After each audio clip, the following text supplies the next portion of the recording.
Hello, and welcome to episode 19 of the inEXP podcast. My name is Chris McCormick, and I'm here with my lovely co-host, James Jimmy Pap Shepherd. Say hello, James. Oh, wait, is that me? Yeah. Hi. How are we doing? Nice of you to join us. You and them, although we may have to wait a while for the reply from the audience. But how are you, Christopher? I'm very well, thank you. Good. Glad to hear it. Would you like to tell us about what games you've been playing? Well, I haven't been playing a huge amount, so I think we should start with you this time. By all means. I've not got a huge amount to talk about, but I've got a few to talk about in surface detail, maybe. So I'll start with PlayerUnknown's Battlegrounds, which I brought up last time. I played that a bit more. Still been enjoying it. There's been some recent updates. They keep tweaking the game over time, which is always good when something's in early access. You don't want them to rest on their laurels for too long. Basically my main new experience with it really is playing in a squad of 4. Right. So an old mate who I used to work with a few years ago, I ended up getting in touch with him and we played together with a couple of his mates. And it was interesting to try it out with more people. It's quite a new, different experience to solo play. So how many options of play are there? Is there just solo play in teams of 4, or is there other teams? There's currently 3 options. So it's solo, teams of 2, and teams of 4. So no threesomes? No threesomes. Well, technically you can do threesomes. You can go in the teams of 4 mode and be a threesome. And then have a stranger? So you just... Yeah, so you just the 3 of you. Just a bit of a disadvantage. It is. And we did briefly play like that, to be fair. So because some chump dropped out, did they? Well, we were just waiting for everyone. Yeah. But finally we did have a full squad of 4, which was nice. Waiting for his pot noodle to boil. Is that why we're usually waiting on you? Yeah. Okay. It was very different, as I say. I think I mentioned last time, my play style in solo was just sitting around in bushes. And in a squad, it's a lot more active. So you don't just all sit in the bush? No. There's no bush big enough for all 4 of us. That's the problem, you see. Or if you split off into 2 bushes? Into 2 bushes. I think maybe next time I'll have to discuss with them bush strategy. Because you're right, we're probably not utilising the bushes effectively. But no, we were roaming around a lot more, and it wasn't going very well for us, even though I was with people who were quite a bit better and more experienced than I was. We still kept getting slaughtered. So how would you define a good player in this game? Would it be strategy? Would it be how quickly they can react and shoot? If you're good at standard FPS, are you likely to be good at this? Or is it more something if you were good at something like Rainbow Six? Or if you're good at Farmville, would you be good at this? There are some farms, but you don't actually farm on them, so Farmville skills aren't required, I'm pleased to say.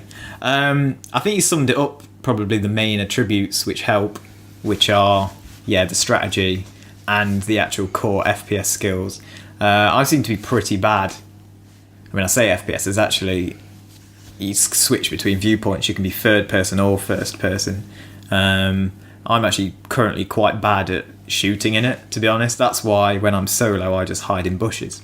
Yeah, that makes sense. But do you shoot from the bush or stab? You can do, yeah. Well, I mean, you can only stab if someone gets close enough to the bush, but I like to just sit there and do nothing if I can get away with it. Is there any way of enticing people towards your bush? Oh, wouldn't you like to know? Plenty of people have done it to me. With differing results. I don't know. It's a good question. I think bush play is usually quite a stealthy move. Really only probably suited for for solo, whereas squads not quite the same. I must admit, I liked the company of playing with multiple people, but so far I actually prefer solo play. I like how alone you feel. I think it gives it more atmosphere because you're just trying to survive by yourself and you're stalking around and desperately hoping you don't run into anyone. Whereas with squad play, you're obviously always accompanied by others, and you're more likely to bump into other squads. So it's not quite such a lonely experience. Yeah, I can imagine they're two very different types of play, and you definitely feel, I think, more on edge with the solo play, I've thought. Yeah, squad play, you're quite right. Squad play is a bit more action-packed, more what you'd expect out of a shooter. But it's still very good, and I'd like to try it some more. I need some more practice, to be honest. Is there anything in regards to being able to help out your squad mates? Can you revive them? If they die, can you heal them? You can. You can. I think there's... if they get hit too much, then they're just dead completely. But if they're downed, you can revive them, which is good. That's a really good element to it. That adds a lot more strategy to it and a lot more teamwork. So that's pretty cool.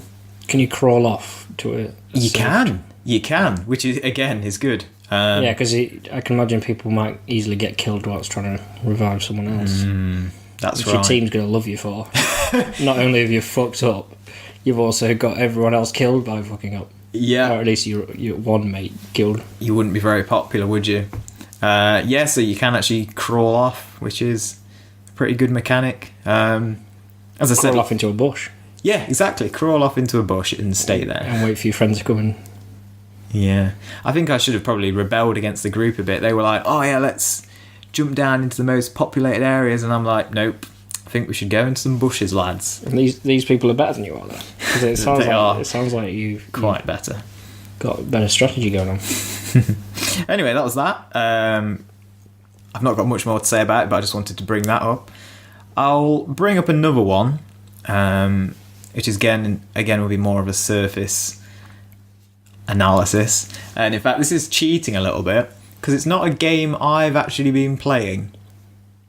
What do you think to that? That's against the rules a bit, isn't it? I think you've been watching Soph play something. Oh yeah, spot on, right on the money. I don't think you'll know what. In fact, I don't know if you'll have even heard of this one. So just to clarify, you've been watching Soph play with herself. just like any other week, really. Yeah. So what's she been playing with herself? She's been playing with slimes. Right. In Slime Rancher specifically. Have you heard of this one? Slimes. Slime Rancher. No. It's a brand new one. In fact, it's been around for quite a while now, in early access. And I got a key ages ago, maybe a year ago, in a Humble Bundle. And it had literally just been sat there in my account. I'd forgotten all about it. It was just sat there doing nothing. And one day, Soph wanted to play something on my computer. And I don't know why I twigged, but I just thought, oh, maybe she'd like to try this out. I didn't even really know what it was going to be like, so I finally redeemed the key and installed it. So the first thing that came into your head was, oh, she should play that, not, oh crap, I need to hide all that porn. Hey, she's come to know and accept my esoteric porn collection, as any woman. She knows where that folder is, and she keeps away from it. Helps add to it. No, not really. So I installed Slime Rancher for her. She gave it a go. So I'm just going to quickly give a bit of a summary of it. As I say, I didn't play it, so it's kind of cheating a bit. But I enjoyed watching her play it, and it seemed quite interesting. And as it happened, it's been in early access for ages, and I've had the key for a long time. But it's just come out, like it's just been finally released. Right. So what it is, it's kind of a farming game. A bit like Stardew Valley or Harvest Moon, but it's a bit different. It's in kind of a first person perspective, and what you have to do is traverse these weird environments and capture slimes with your slime gun. I'm trying to picture this in my head. What's the kind of art style? Is it cartoony or very cartoony? Yeah, it's really a really cutesy art style. I think they've smashed it out of the park because there's some really adorable kind of character design in it. And that's part of the charm, is that... It takes some doing, because you don't usually think of slimes as very cute. True. I don't know if you've seen, like, the slimes of... Is it Dragon Quest? I've never actually even played it. You get, like, blue slimes in that. Yeah, they always look cutesy. I know what you mean. Yeah. You know what I mean? So, I've never played it, so I don't know what they even are, but it's kind of that sort of style. And you get all sorts of different types of slimes. There's cat ones, there's rock ones, water ones, ninja ones which go invisible, like exploding ones. And yeah, basically you have to traverse these environments, capture the slimes, and then you build up pens on your farm, upgrade them, and keep the slimes. And basically you make money off their shit, really. So you feed the slimes up, and it makes them happy, and then they do a weird, colourful shit, and then you harvest that shit. Same colour as them, or different colour? Yeah, same colour. So, are they all the same colour, or are these different? No, they're all different colours. So the first ones you encounter are just bog standard pink slimes, and then there's like blue puddle slimes, and I think blue-ish rock slimes, red exploding ones, and green nuclear ones, and all sorts of different varieties. So the main crux of the game works on this economy of slime poo, and it's got a stock market. So when you've sold a lot of poos of one type, that one devalues, and then you got to try and sell some more valuable poos instead. So there's some economics. Yeah, there is. There's quite a lot to it. I mean, she absolutely loves it. She's played it now for probably at least 20 hours. I've not been watching it the whole time at all, but I watched her for a while. And I was pretty impressed. I think it's only 15 quid on Steam, and it's also out on Xbox One. I don't know how much it is on that, but some kind of fun little game to pass the time. And it's really kind of relaxing and chill. There's not much danger. You can die, but there's not really that much chance of you dying. So how does one catch a slime? Is it different? Is there any sort of capture? Because you've got your slime gun. Is there any sort of battle or capture sequence, or is it more just you have to find them? That's the it's more about finding them and hoovering them up. And some of them are quite rare, so you've got to really hunt them down. And some of them are quite dangerous to approach. Like randomly generated, or are they? Yeah, I think it's sort of in random. Certain areas. Oh, yeah, and it is also dependent on the area. Absolutely. And you unlock more areas as the game goes on, and some of them are quite dangerous or hard to find your way around. It's easy to get lost. All in all, I quite enjoyed watching it, and she was definitely enjoying playing it, so I wouldn't mind giving it a go myself at some point. It seemed pretty good. I recommend that one. So, what have you been playing? What would you like to tell me about? Played something, haven't you? Yeah. So, seeing as you have started this theme of I was playing this game, what was it called? The shooty one, and I'm still playing it. Battlegrounds? Yeah. That's the one. I'll take that, and I'll raise you Magikarp. No way. You're still playing Magikarp? I've still, contrary to popular belief, been playing that game. And I can say that nothing's really changed. Right. I must admit, like, after your assessment of it, I wasn't expecting you to still be playing it. I know you didn't absolutely slam it by any means, but you said there wasn't much skill to it. No, and there still isn't. Okay, but you're enjoying that, are you? That it's quite chill. Yeah, I think it's therapeutic. I think it's quite enjoyable just feeding my fish and training him. I can respect that. Okay, have you made quite a lot of progress since? Yeah, I'm doing very well. I've won a few more leagues. Cool. Got a few more things in my pond. Unlocked a few more training areas.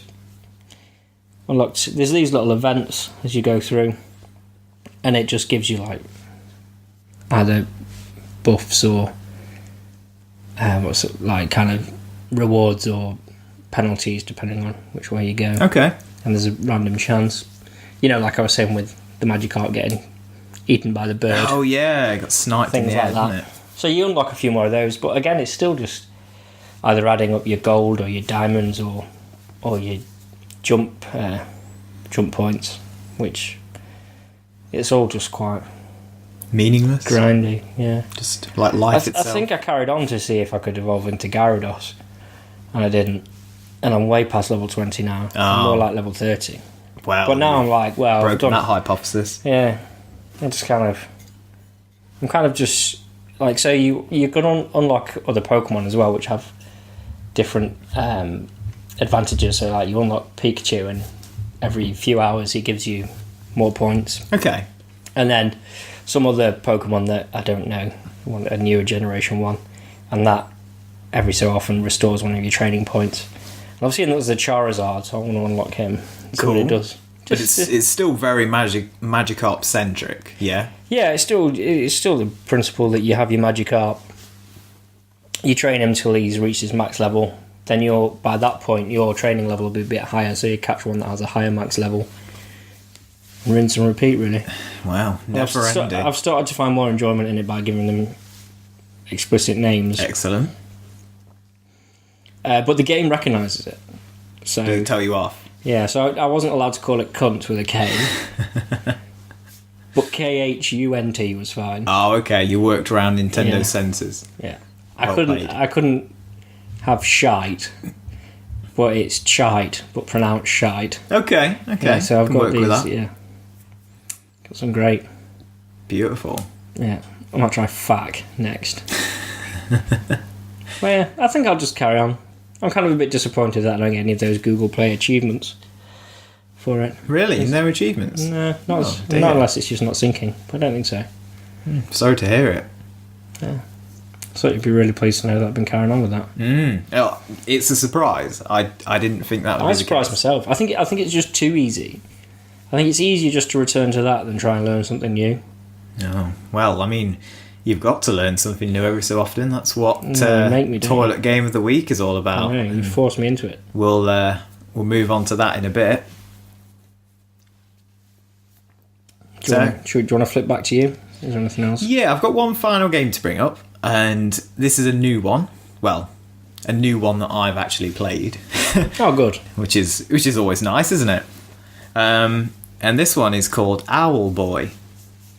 Owlboy? Owlboy, yes. This is on another Humble Bundle. I've had it a little while now. Probably a couple of months or something. And I've wanted it for quite a while. I'd heard a little bit about it. It's very much an indie game, and it's been developed by one guy for years. It's kind of a Stardew Valley situation, where there's just this one guy working on this game for years and years as a labour of love, and it finally got released to quite a lot of critical acclaim. Now, Stardew Valley got critical acclaim and a shitload of sales. I don't think Owlboy has been quite that successful. It was well reviewed. I'm not sure it's sold millions, but well, once the listeners hear this, sales are going to skyrocket. Well, they will. I'll have the developer emailing me, sending us a message on our website form, or perhaps on our new Facebook page, which is now a thing. Oh yeah, we do have a Facebook page. Yeah, this is the first episode where we now have a Facebook page up and running. And this will be posted to the Facebook page, I imagine. Certainly will. It got to the stage where I didn't really want to be posting it on my personal Facebook any longer. It's because of those anime tits, isn't it? All those anime tits. So many tits. Anyway, tangent. Yes, back to Owlboy. It's a good game.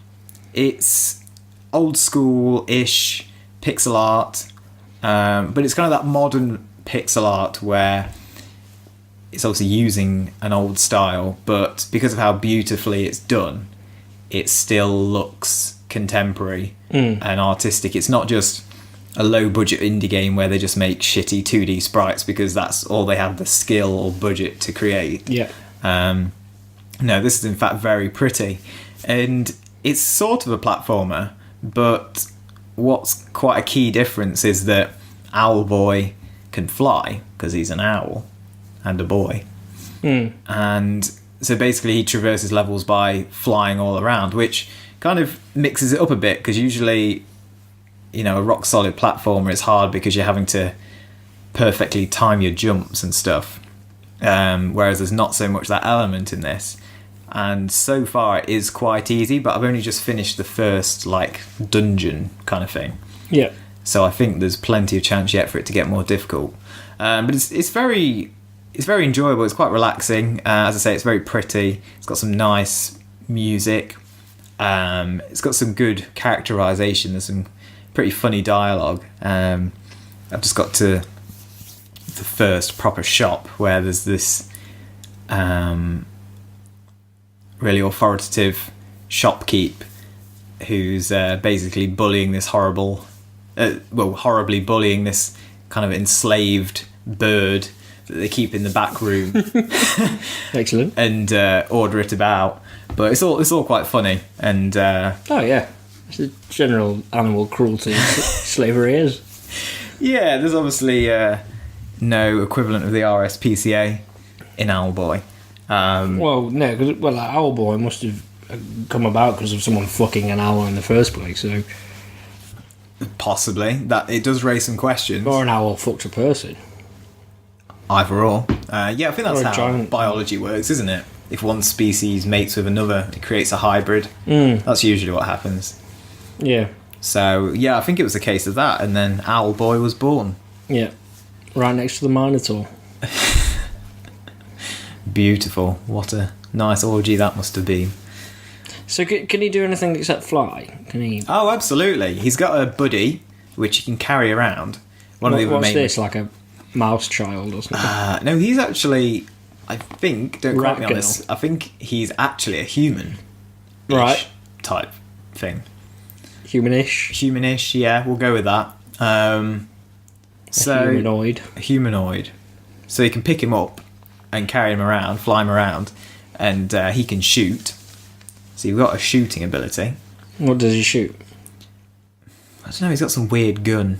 It's not really like a proper gun. Some kind of pistol or something, maybe. Okay. But that's quite good. And again, it makes you feel more powerful than the average platformer. So do you have to pick him up and drop him, or is he always carrying him? Yeah, you pick him up and drop him as you see fit. And you can also pick up other stuff, which is quite an important mechanic. Like to solve puzzles, you can move things around and drop weights on platforms to open doors. And it's quite a lot of interaction, and you're sort of collecting coins, which is a common platformer trope. But to spend at the slavery shop. Yeah, to spend at the slavery shop and make the poor bird, poor wretched creature, come out from the back room with a new trinket for you. Oh. It's good stuff. I've been enjoying it so far. Still quite early on. Might have to update you at some point if I carry on playing it. And yeah, so far so good. I think because it's still early, I keep unlocking new abilities, so it'll be interesting to see what direction it goes in, because it's still quite early days. Yeah. Yeah, it'd be nice to know more about that one. And it's another cool indie game I recommend. So did you say that's all you've played, really, lately? No, I've played my staples, so I've carried on playing Gwent and Overwatch. Ah, excellent. I wouldn't expect any less. Yeah, there's nothing really to add to those, really, except that there's obviously the Overwatch Summer thing out now. Yeah, we might as well mention that, hadn't we? So, do you know much about that? No, I tried to play it yesterday, but it was problems with the server or massive queues or something. That always happens, doesn't it? I've seen the skins. They're quite funny. Initially, your reaction seemed quite negative to the skins when you spoke to me. What do you think now? It's still quite negative. I don't know, they just look a bit daft. They are a bit daft. I think that's what they were going for. I think the summer event is a bit more of a playful one, isn't it? So you've got the two gratuitous nakedness. So you've got Widowmaker in a bikini. Yeah. You've got McCree with his pecs out. Yeah, it's good, there's kind of equal opportunities there. We've got some lovely nudity for both genders, so that's good. Yeah. Shame that Winston didn't have a bikini, but there's chance. Yeah, Winston in a bikini would be a pretty incredible skin. Yeah, that'd be the only one I'd want. Pay some good coins for that. Well, yeah. Other than that, I can't tell you much. I can't tell you anything because I haven't played it. No, I know that Lucio Ball is back, which is pretty cool. Oh, really? Game revolving around Lucio, you can't go wrong with that. And yeah, as you say, there's the new skins and stuff. I quite like them. They're quite, as you say, they are pretty daft. There's like the soldier dressed as a dad. Yeah, I like that. With his barbecue gear. And the socks and sandals. Yeah. I thought that was a nice touch. Yeah, that's pretty funny. Yeah, I'm looking forward to having a bit of a play on that, see if I can unlock some good skins, because I usually have quite bad luck with the event skins. I often don't get many, but then again, I don't play as much as you do. Well, I'm actually quite lucky because I've been trying to push to get. I've never got to gold, which is 2,000 in this season. I'm on 1950 now. Oh, you're close. And just because I don't like opening boxes one at a time, I said, well, when I get to 2,000, I'll open them all together. So now I've got about 6 unopened. Have you? Which means that I'll obviously have a better chance of getting some of these event skins and event stuff. Yeah, I don't know. I presume that's how it works, is it? I'm not sure. It seems there were boxes earned earlier. Yeah, I think that's how it works. Oh, you were quite wise to save them then. And they had an update recently which made you less likely to get repeat items in loot boxes. So, yeah, you were wise being patient. You have to let us know if you get anything good out of that. Yeah. Play later, I think. Good stuff. Good stuff. Well then, shall we move on to our wonderful, famous features? No, I've got one more game to talk about. Oh my god, I thought you hadn't played anything. No, I've played one thing. Oh, please, do go ahead. But it might be quite a difficult one to explain, so I'm going to go get a beer. I'm even more interested, okay. Ugh. Fuck me.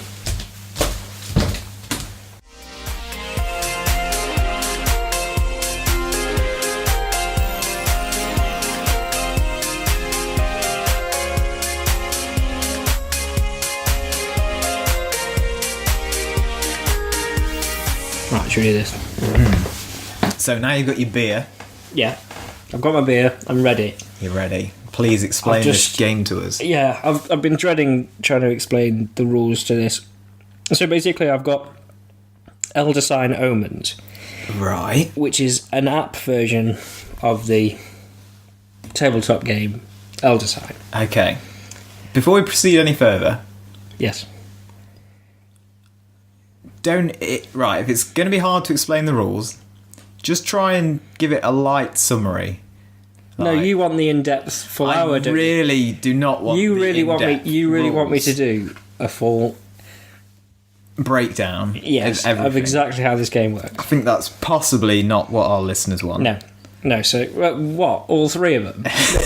If they really wanted something, they'd leave us a review saying what they wanted. So. Leave us a review, please. We'll love you forever.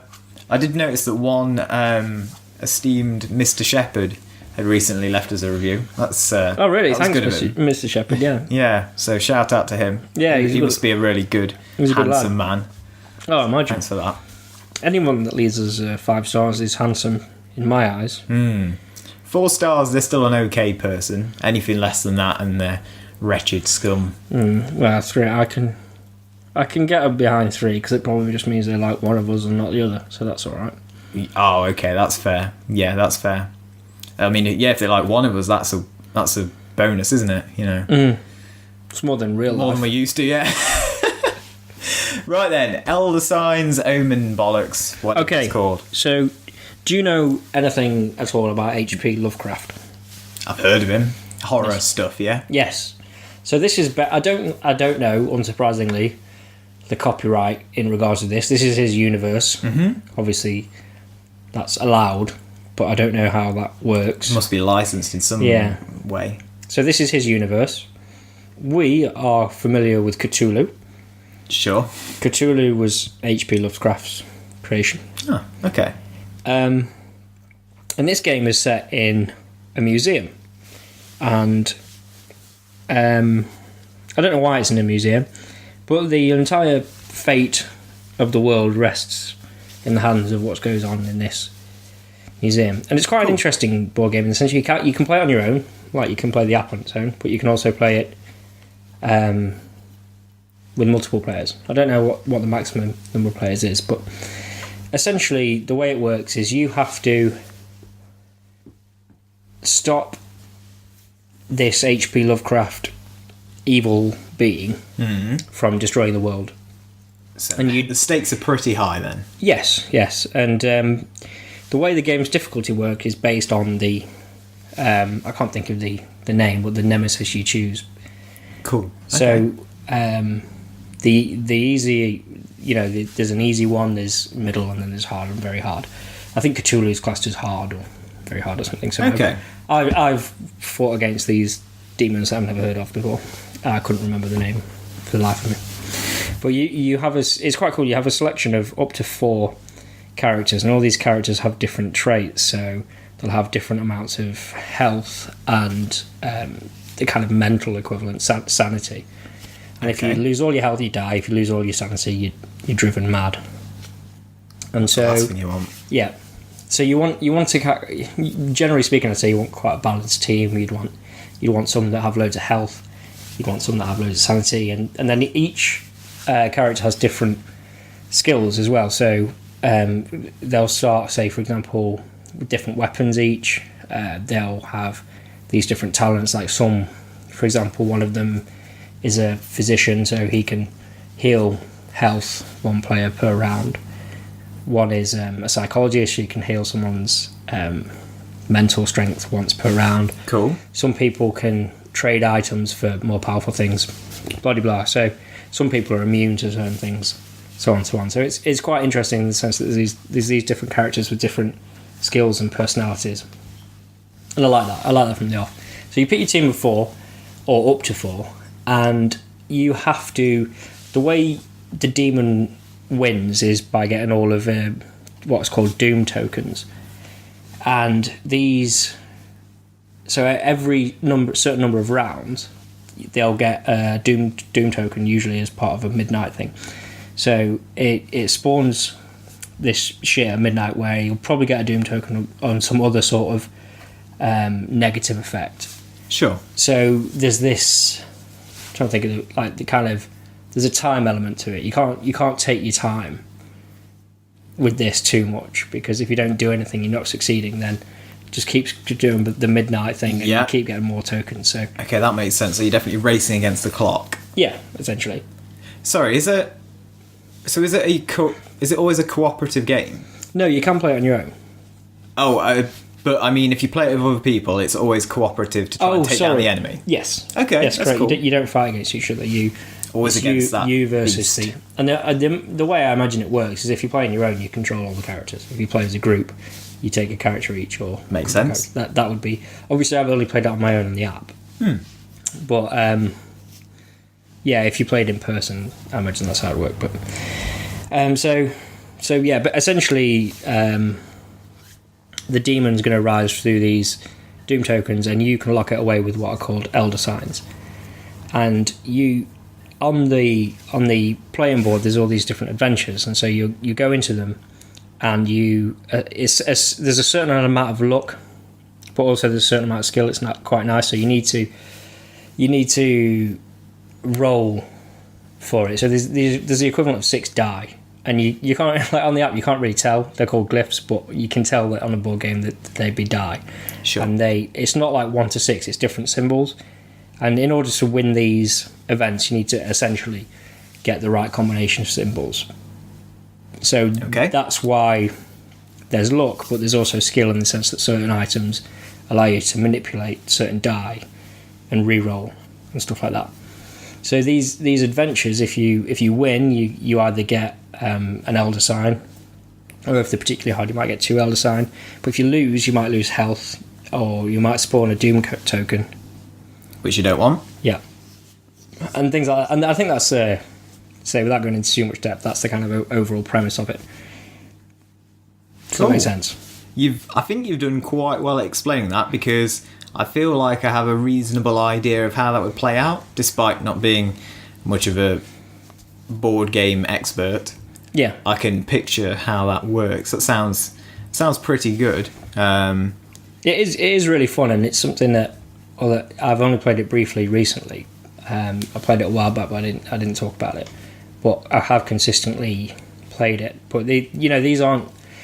It's not really a toilet game. It's not a short game. It can last up to an hour. It can last Wow. to an hour to 2 hours. Is there the possibilities there to easily suspend a game if you're just playing by yourself and restart? Like, Oh yeah. It just Come back to it just any saves time. it and you come back. Yeah. cool.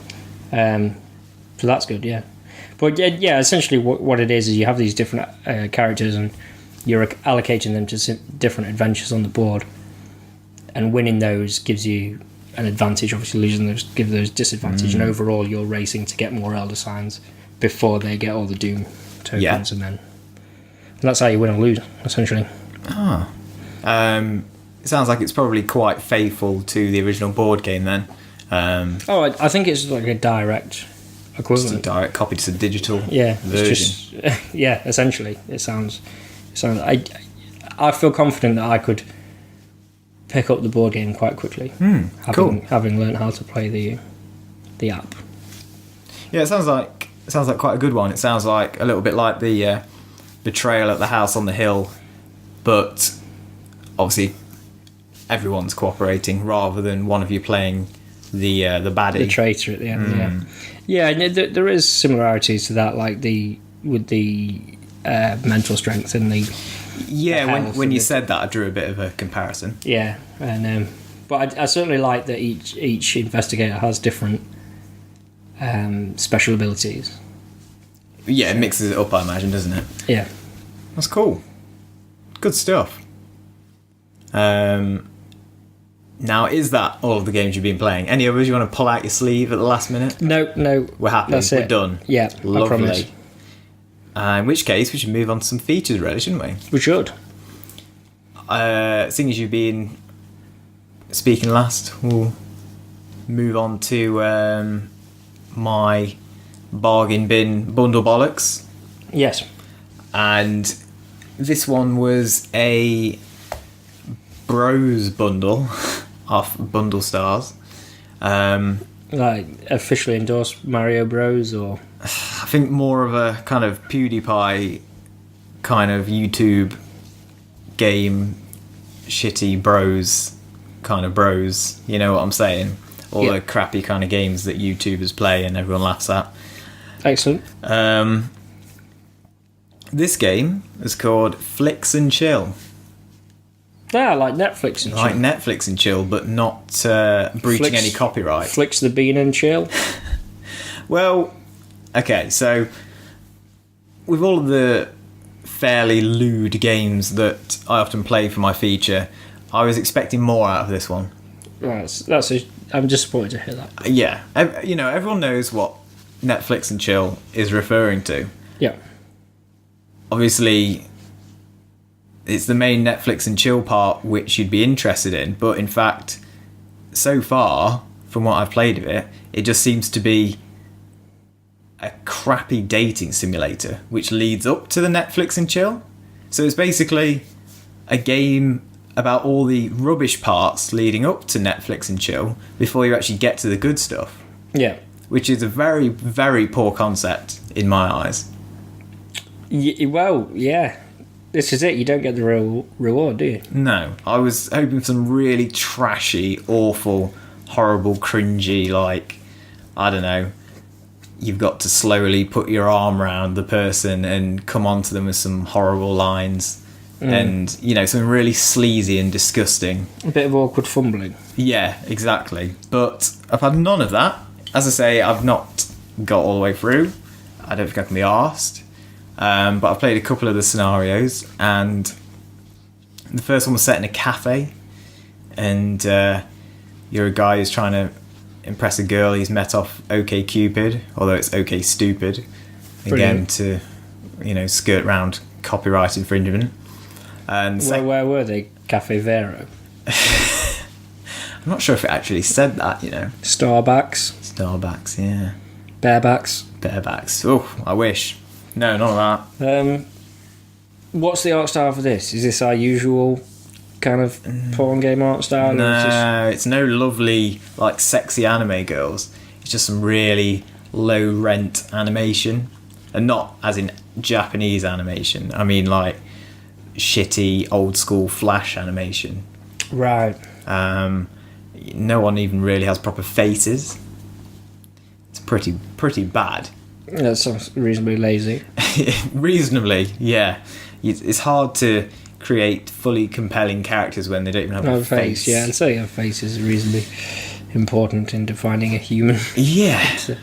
So basically, it's kind of a visual novel without the real exciting visual elements or much of a novel to go on. It's dialogue options. You get to choose what to say, and it's just really badly thought out. It's not even an entertaining dating simulator because so the one redeeming feature it has is you can be a cunt. Excellent. So you can choose, like in the first scenario, there's like a tramp who comes begging for money, and you can choose to donate to him or you can tell him to piss off. You can be really rude to your date and say that she doesn't look as hot as in her pictures. Well, there's nothing wrong with being truthful, I suppose. Exactly. Honesty is the best policy. Yeah. And in fact, unless her picture was of a weird, faceless entity, then it probably wasn't very accurate. She probably just did a real close-up of her face and then turned up about 4 times as big. Possibly. It happens. So yeah, that is the one redeeming feature. But to, win the scenario, you have to be nice. Don't you hate that? With women, you have to be nice to them to actually win them over. Well, that's you not can't realistic, just is it? Well, actually, yeah. I mean, the old stereotype goes that women are attracted to bad guys, but I don't know. I'm not sure about that. Anyway, this is very, very badly conceived in most ways, really. So all you have to do is just choose the really easy, predictable options. How do we know this isn't just with the girl you've dated, though? How do we know that there isn't someone later in the game that's attracted to knobheads? It is possible. I'm making an early judgment. I've only played a couple of the scenarios. You've been out with a Christian girl who's looking forward to getting married next year, and if you give to the tramp and you're nice to her, then she's perfect. But you might date a porn star in the next one who likes being treated rough and sleeping around. It could happen. Maybe I'm not giving the game enough of a chance. I'm not giving it any more of a chance because it's shit, to be perfectly honest. I don't think it sounds shit. I think it sounds really good. It's really bad. And it's weirdly... like in the second scenario, even though it's mostly all quite... goody-goody. So wait, just to clarify. So you failed the first by being a knob? Well, I failed the first couple of attempts, and the girl you're trying to impress just goes off with some hipster guy instead. What if you don't? If you fail? Okay. Yeah, if you're not enough of a nice guy, if you don't tip the waiter and donate to the tramp and pretend you're a wonderful human being in awfully predictable ways, then she goes off with a weird hipster guy instead. Well, was he just hanging around on the date as well? Yeah, well, he's hanging around in the... you meet her in a coffee shop. He's just hanging around in he's just hanging around there. But if you do succeed, then you get Netflix and chill. Yeah, but it says... you don't see it. But yeah, you just take her away with you and then that's it. You then just start the next scenario with different people. So he's a bit of a player then, this guy? Well, no, each time it's different characters, but it's... Oh, I see. It's not very... it's not very representative. It's hard to tell because they don't have a face. Well, they don't. No, but there's different ethnicities. Okay. So that's one way to tell. Yeah. In the first they were scenario, probably like, well, shit, we've forgotten to draw faces. How are we going to make people tell the difference? Got a white blob, a brown blob, a yellow blob. Yeah, we've got a few different colours there on the paint that we've created this in. And in fact, there is some bizarre lack of racial sensitivity because if you complete the second scenario where you're a black guy trying to chat up an Asian girl, you get a weird achievement that's like Asian persuasion. Excellent. And there's one line where he says that you either look quite good or you dance quite well for an Asian girl or something. So there's some, I don't know, something along those lines. So it's some weird, not particularly appropriate take on races there. So all in all, it's just a bag of shite. And I found very little entertainment value from it. It didn't even. It could have been horrible and completely inappropriate, and at least there'd be some like crude, weird sex game. But there's none of that. It's just all the bullshit beforehand. It sounds like you found it quite boring. Yeah, I'm not impressed with this one. I'm hoping for better in my next one. I'll have to try and be a bit more selective. No, I don't think so. I think it's called bargain bin bundle bollocks for a reason. It is. We do expect some real bollocks. Absolutely, and this one definitely delivered the bollocks in spades. But that's my feature over and done with. What about yours? Toilet game. What have we got other than the Magikarp, Return of the Magikarp? Yeah, so what was it? Was it called Hopeless? Hopeless 3? Oh yeah, I couldn't even remember. Is it Hopeless? Is it definitely Hopeless? I better check. Oh god. Did you even play it? I definitely played it, which I'll talk about. But I mean, that's a bonus. It was something negative. Something negative, was it? Like Hopeless. Yeah, I remember it having a really kind of dark... I can't remember. Oh, that was it. Hopeless 3, Dark Hollow Earth. Dark Hollow Earth, that's it. Yeah, it's pretty tragic sounding, isn't it, actually? Yes. But I will say, firstly, I haven't played this very much. But secondly, I was pleasantly surprised. Oh, okay. I thought it was very well polished. Mm-hmm. I thought it's very cutesy art style. Back to little blobs. Nice little blobs. And they're very cute. Good, that's what we like. Essentially, what this is it's these cartoon cute blobs. 2D side scroller. You don't control. You're in this cart that just moves forward on its own from one side of the map to the other, and either enemies pop up and you tap in their direction to shoot at them. Okay. You can shoot in all directions, although on the levels I've done they tend to come at you from in front, but also little blobs jump up from the ground and you don't want to shoot them because they're your friends, and you collect the friendly blobs. Okay. And the way the game tricks you sometimes is these enemies and monsters jump from the ground and you react, and sometimes you react too quickly and shoot your friend. Oh, yeah. Or sometimes you might be too slow, hoping it's a friend, and then there's a monster in your face. Right. Okay. But yeah, like mechanically, it's very sound. Like it's very responsive. I never felt like I was hard done by. I think when it's responsive to your shots and very simple. From what I've played, it's very simple. There's 3 stars on each level that you want to collect. Standard setup. Yeah, but you have to change route to get certain stars. So some things you can shoot to open up a new route if you spot them. So sometimes you have to replay a level to get the 3 stars, or usually you have to replay a level because one route has 1 star in it and another route has another. Right. Okay. There's your standard money stuff. There's different types of money to collect and buy things. There's new guns to unlock. There's new ways of enhancing your vehicle. As I said, I didn't play it a huge amount. I probably did about... I think I got past the first set of stages. Probably did about 9 or 10 stages, but they're all dead short. Yeah. And I'm surprised I didn't play more of it, because at the time, the few times I played it, I thought, oh yeah, I quite like this. I can see myself doing more of it. Oh, and it good. did actually give me achievements on like Magikarp. Oh, that is always a bonus. So yeah, although I haven't played it myself, I can recommend this one. It's kind of cute and it's kind of fun, and it is toilet game. It's definitely a toilet game because the levels are short and sweet. So Super. you can play it for a decent amount of time if you want to. But also you can just do a couple of minutes, complete a few levels and move on.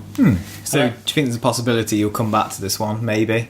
I think so. I think in order to do it justice, I'd like to try out a few more of the guns and stuff, and just to see if it gets a bit harder, because I didn't find it very difficult. No, so far it's not been very challenging. No. But yeah, I guess there's plenty of time yet. Okay, I've never died. Stages. I imagine you can die. I've taken damage. But I've never failed a mission. But as I say, I haven't done that many. So.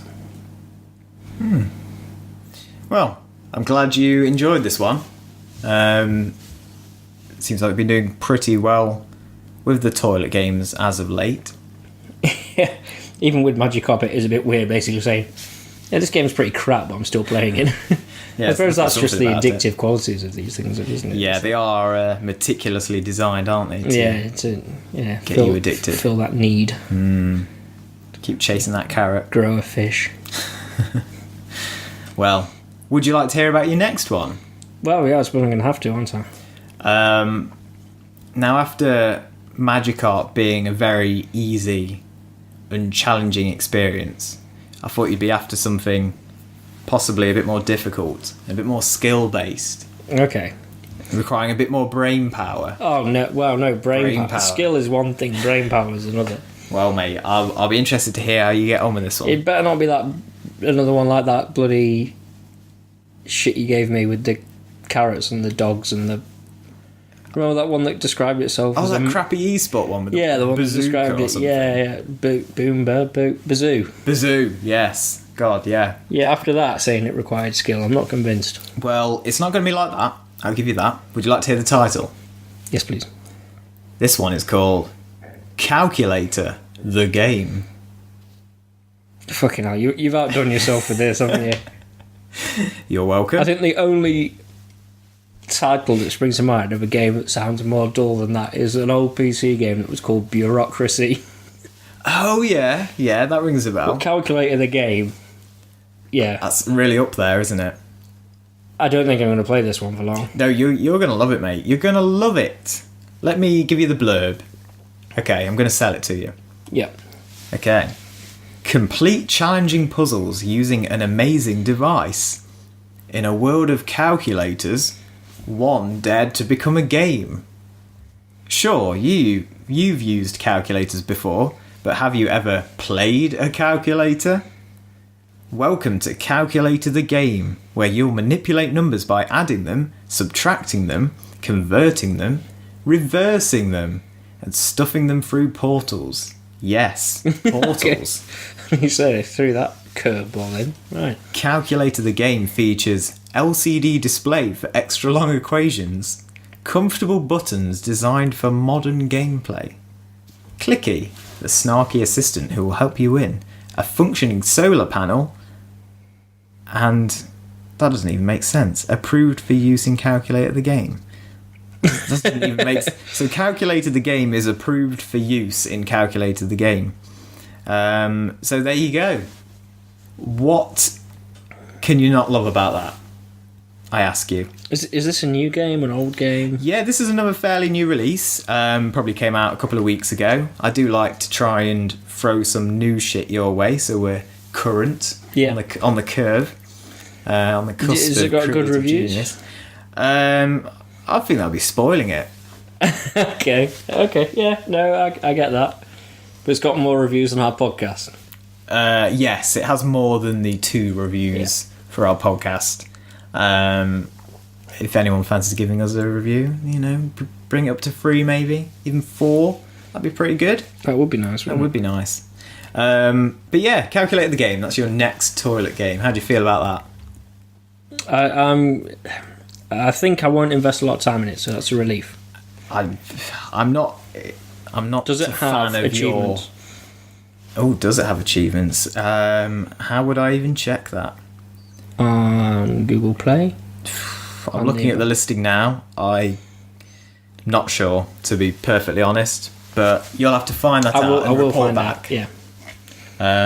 Well then, I look forward to hearing about that on the next episode. I look forward to telling you about it. Shall we move on to some news and releases? Yeah, so do we still do that? Well, we have been a bit idle with that recently.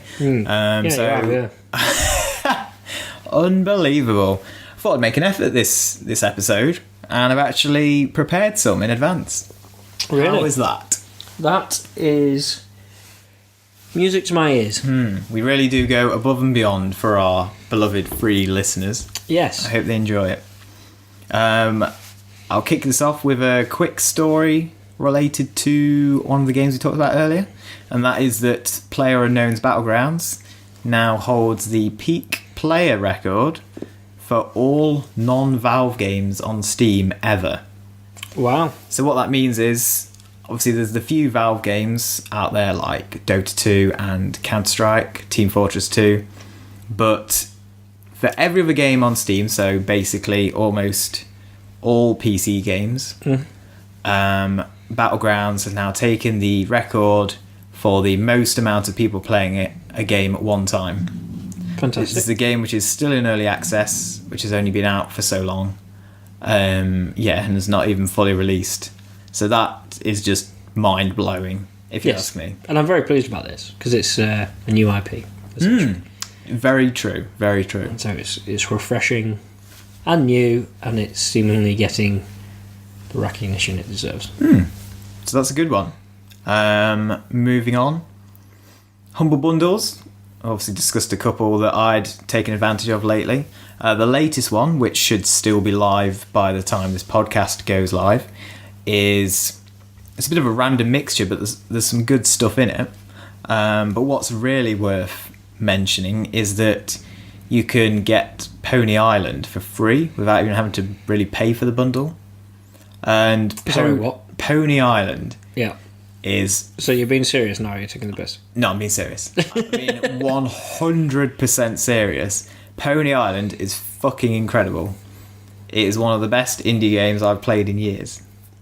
I didn't play it as a result of getting it in this bundle, otherwise I would have just spoken about it. I played it a while ago. I think soon after it came out, I kind of heard a bit of buzz about it and jumped on the wagon.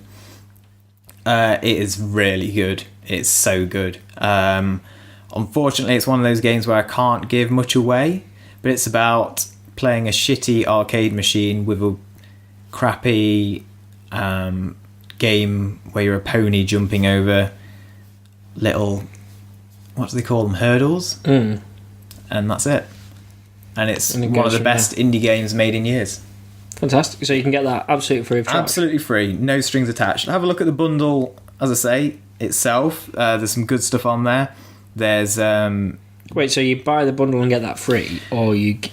I don't get it. Oh, sorry, I should explain this better. So, with Humble Bundles, there are always tiers. Oh, I see. Right. And with this, there's a free tier. Which is that? It's so good. So good. I love it. So, it's free. Just fucking get it. Don't even think about it. It's... any PC will play it.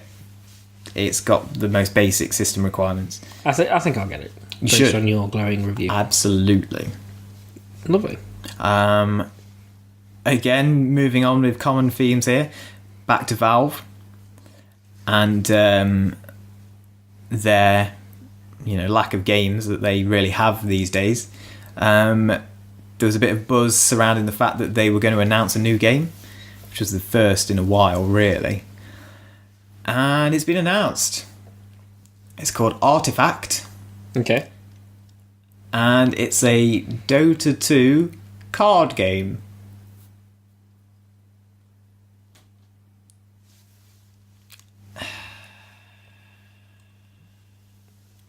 So how was this met?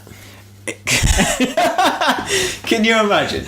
Can you imagine how displeased the internet is over this news when it could have been Half-Life free, it could have been Portal free. It's almost like they're trolling. They are literally trolling. They're like, I know, let's take an existing IP and make it into a now overdone genre where everyone's jumping on the Hearthstone bandwagon. Gwent. Well, yeah, Gwent's in a league of its own, though. Gwent is in a league of its own. So yeah, that's so. Artifact. I'm somewhat hypocritical mocking this, but at the same time, it's not like the CD Projekt Red when we're announcing a big new thing, and then it's Gwent. No, it could have been 100% respect Gwent's rise to prominence because of its humble beginnings as just a mini game in an existing game which was already good in its own right, and then making it into a fully fledged game. Like that is absolutely fine by me. But yeah, Valve are doing a card game based on Dota 2. Isn't that great? What does Dota stand for again? It's either Defense of the Ancients I don't know, something like that. We'll go with that. Defense of the Ancients. Might not be that. Ancient Ones. That is it. You know, when I was talking about Elder Sign earlier. Oh. They're all, the baddies, they're ancient ones. Okay, yes. okay. Well, what else have we got? We've mentioned the Overwatch Summer Games, which is kicking off now. That's lovely. A not so lovely piece of news, which we were mourning recently, was a PS Plus price hike. Do you remember this being announced? Yeah, and this doesn't bother me at all. I've always got, and we as podcast hosts have always got such good value. We have. I've still got games on there stacked up to play and talk about. Same. And for some fucking reason, I've been playing Magikarp Jump instead. You're a fucking moron. I'm just as bad, because I've been playing shitty games about Netflix and chill where there's not even any Netflixing and chilling. No. No, 100%. It's always annoying when you have to spend more money. You know, in an ideal world, we would have to spend less. But no, the price is being upped from £40 to £50 by the end of August, start of September. As you say, the amount of value we get from it is obscene. The past couple of months in particular have been very good, haven't they? Yeah. Obviously, we had Until Dawn, we had Game of Thrones Telltale, we've had Just Cause 3. Borderlands was on there. Tales from the Borderlands was on there at some point. Yeah, that wasn't too long ago, was it? No. If they continue with this quality of free games, then that extra £10 price hike is absolutely warranted. But they may just be softening the blow, and then they're going to go back to the same old questionable shite. We'll see, won't we? We'll see. But yeah, either way, there's still some good stuff. I just always, I like, even if it's stuff you haven't heard of, I like that it encourages you to try something you wouldn't normally have. Absolutely. Absolutely. Can't go wrong with that. We like trying new stuff here on Inexperience Points, don't we? That's yeah, we don't like playing the things that people want to hear about. No. So instead you can hear about some awful not awful, but some anal board game on a phone. A game about Magikarps. Yeah. Some terrible dating simulator. Like, it's all the stuff that everyone wants to hear about. It's all cutting edge. Bleeding edge. Bleeding edge. Absolutely. Talking of bleeding edge, some new releases. I've not scoured the entirety of the new releases that are coming out, but a couple spring to mind. We've got Richard and Judy. Richard, what? Sorry, just a couple that sprung to mind. Oh, yeah, and there's a few couples that are breaking up, isn't there? What is there? Chris Pratt? No, is that his name? Chris Pratt's, yeah, he's the handsome guy. Very handsome. He's breaking up with his missus. And there was another famous couple as well that were splitting up. Very sad. Kim Kardashian? No, she's still very happily. Was she? Whatever. I don't know, actually. I actually don't know. Jordan and Peter Andre? They're still together, right? Anyway, moving on. We have the release of Hellblade. I don't even know how to pronounce this. Hellblade Senua's Sacrifice? Senua's. Where's that? Right down here, mate. That's Centaur. No, it's not. Centaur Sacrifice. Centaur Sacrifice. I hadn't even heard of this, but I saw it came out. And it's by Ninja Theory, which is quite a prominent developer. They've done some good games. It sounds interesting. It's quite story-based. But the interesting part is... Actually, what was the interesting part? Okay, so it's very story-based. It was really looking interesting. No. Okay, I'm getting to the interesting part. Yeah. So it's very story-based, but there is some action, there is some combat. But the interesting new mechanic, or rule as such, is if you die... So every time you die, you get just a little bit more infected. Right? Is this a new franchise? Yes, this is a completely new IP. Okay. I think Ninja Theory quite like new IPs, which is pretty cool. They did Enslaved, Odyssey to the West, and some other shit. I don't know. So this infection slowly spreads up the arm of your protagonist. And if you die too many times and the infection reaches your head, you die forever and your save game is wiped. Okay. Okay. How do you feel about that? I'm perfectly happy with that. That's fine by me. I think it's essentially like any Die Forever, isn't it? So, like a roguelike permadeath sort of. Yeah, permadeath is fine by me. Okay, that's cool. That's cool. It's had mixed thoughts. It wouldn't be fine by me if I got my head infected on the end boss. Yeah, there is that. And I think, to put it into perspective, I think it's probably around a 7-hour game, possibly. But can you imagine Witcher 3? If your save game got wiped 100 hours in, you probably wouldn't be so happy about it, would you? No, that would be devastating. So I think permadeath for me, I'd find more interesting with characters as opposed to your entire save. So like say an RPG where if you fall in combat you actually lose that character, but you can pick up others.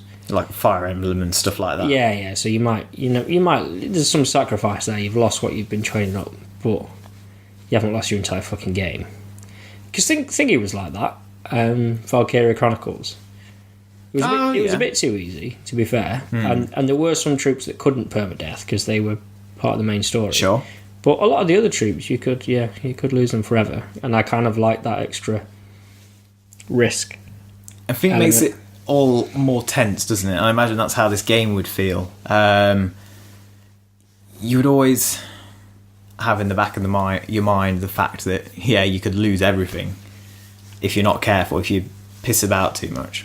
I imagine, especially with it only being 7 hours long, you'd probably get halfway through the game, be pretty competent, but quite infected. So you go, right, I'm gonna start again now and get to where I'm up to without dying very much. Right, yeah. Okay. So it's almost like a trial by fire. You play through the first time, not expecting to finish it. Yeah, I see what you're saying. I don't know how difficult it actually is. I don't think it's exactly like Dark Souls level of difficulty. So it might be something you can happily battle your way through the first time without losing completely. I just thought that was an interesting one. That's why I wanted to bring it up. As I say, I don't know a hell of a lot about it, but just that one mechanic seemed pretty interesting. Yeah. I thought it was quite a unique idea. And the other one is Lawbreakers. Oh, I've heard of this. You've heard of it. I always get confused about this because I thought it was one of the several free-to-play kind of shooters which are all coming out right now. Like Fortnite, and which I think has also just come out, but I know very little about. And Gigantic, is that kind of that? Like that? And there's Paragon is obviously still in beta, I think. Unless that's finally come out. Anyway, it's not actually free to play. You have to pay for it. Okay. I think it's £30 or £25 on PC. It looks alright. I don't feel like it's got much buzz around it, and it's a multiplayer only game. I guess it's a little bit Overwatchy in a way, but not so much. The emphasis on... It's a box quote if I've ever heard it. It's like this game, but not actually like it. It's like this game, but not as good and not as much hype around it. I don't have high hopes for this, I'm sorry to say. I can see it going the way of Battleborn and stuff, where it fades into obscurity. I could understand that concern. If there isn't much buzz around it and it's multiplayer only, it almost puts you off buying it in the first place because you think the shelf life is extremely limited. Yeah.